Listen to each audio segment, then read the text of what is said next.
some of my favorite acts because they didn't tell us who made it through to Radio City, so I'm kind of freaking out right now. Hey guys, welcome back to Kellie TV and welcome back to a brand new episode of AGT. Like seriously, I was wondering when they were ever going to come on with a new episode.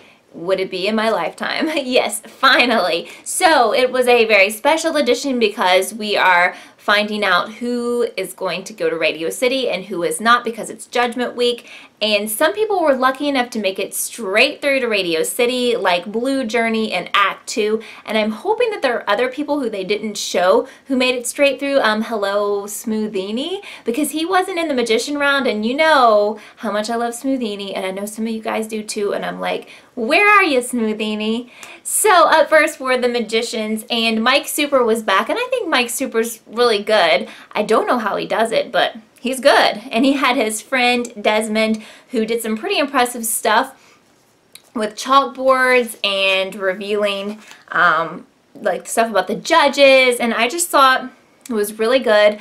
What I like about him is I don't know how he's doing what he's doing, so I think he should go to Radio City. Then we had this guy Psycho Jack, who I've never seen before and who I never want to see again because his mask and stuff really scared me, and he kind of had some technical difficulties with his act, and they told him right then and there that he wasn't going to make it through. So sorry, Psycho, but just didn't think you were that good. I really love Matt. I thought he was really good before, and I thought that he was Smoothini's like biggest competitor in the Magician genre. And he did a really good job on this episode when he revealed that pic of Howie holding the exact card. What the judges said, and what I also agree with, is that it might be hard for him to be on a big venue like the Radio City stage because he does a lot of very up-close acts, but hey, Smoothini does that too, but I think he's got more tricks in his bag than that. So Matt really needs to show some variety in his acts because right now they're just not going to be suited for a huge audience. So we had some dancers come out, and we had like Dragon House. That was kind of, these guys are kind of like the Matrix, and I think they're pretty cool.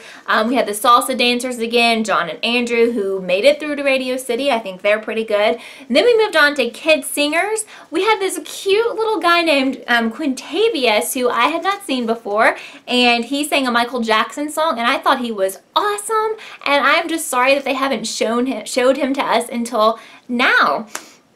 I think he's great. I definitely think he should go to Radio City. Then we had Grace Ann, who did opera, and I thought she was okay. I thought she was probably better the last time we saw her, and I thought that Quintavious was way better than her. So I'm not sure about her chances for Radio City. And Mara Justine, who I just absolutely loved the first time around. This time, even though some people in Beamly disagreed with me, I didn't think she was as good. Beamly's a really cool app that's free, and you can talk live about your fave shows, and we were chatting it up today in the AGT room. I'm putting that link down below so you can join us for the next episode of Judgment Week, which is on tomorrow night. Julia was amazing once again. Julia was great the first time I saw her when she sang New York State of Mind, and then I thought she was just as good the second time around, and I really, really, really hope that she makes it to Radio City because Mara already made it to Radio City. So comedians, I got to see my fave guy Derek again, who honestly, let's just be totally real here, his jokes are not that funny, but the way that he acts like all nervous, whether that's an act or that's really him, just totally cracks me up, and other people in Beamly were saying the same thing. I love him, and I hope that he makes it through again because I just can't get enough of him, and I want to see him more and more and more. And we had Wendy, who was, you know, kind of funny but nothing great, and Joe totally bombed tonight, not good at all, not funny at all, and the judges agreed, and he was kind of funny the first time around. So the variety acts, Juan Carlos, who I think pretty much all of us can agree that this guy does not have any talent, but he's just a character, and I think it's time for him to go home. He was ridiculous, as always. Luke the Cowboy I thought was even better than the time before. I'm not much into Western acts, like I've said before, but I think what he does it well, and I don't know, I think he will make it through to Radio City. Then we had the 93-year-old guy who this time was pulling the judges on a pickup truck, and I guess that's impressive. I don't see anyone sitting through a show of him pulling heavy objects, so he seems like a nice guy, but I think we need to pass on him. And there was another guy doing strongman stuff and even cut open his head. I don't care. Let's get rid of him too. Adult singers, Emily, so good. She sang a Roy Orbison song. She's fantastic. She's unique. She definitely needs to make it to Radio City.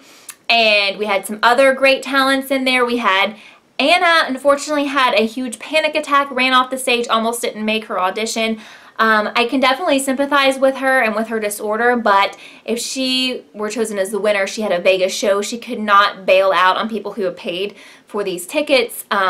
Sorry, and I'm not trying to be, you know, I am sensitive to her disorder, but you just cannot have these panic attacks all the time if you're wanting to be a super successful person. I'm sorry, I just don't see it. I've worked in a job before where it was a professional job and highly competitive, and if you weren't able to do the job no matter what the reason, you were going to be fired. So unfortunately for her, I see that as a huge roadblock, and I hope that she can get over her anxiety so that she can be successful, because she's sang really well tonight. And I thought Kellie was freaking awesome, even better than the time before. I really hope she doesn't get her hopes dashed again and get kicked out the same time that she did the last time she competed in AGT. So I cannot wait for tomorrow night's episode when we're going to see more of our favorites, to see who's going to make it through. At least I hope we find out at the end of the episode who they have picked to go on to Radio City, because next week we have the live episodes. Oh my gosh, I'm so happy, because that is the best part, in my opinion, of AGT. So I hope you will join me tomorrow for AGT in Beamly. Again, that link's down below, and I will be back with another video. So as always, thank you so much for watching this episode of Kellie TV, and I will see you next time. Guarantee, but I take a chance on we. Baby, let's take our time. And when the time's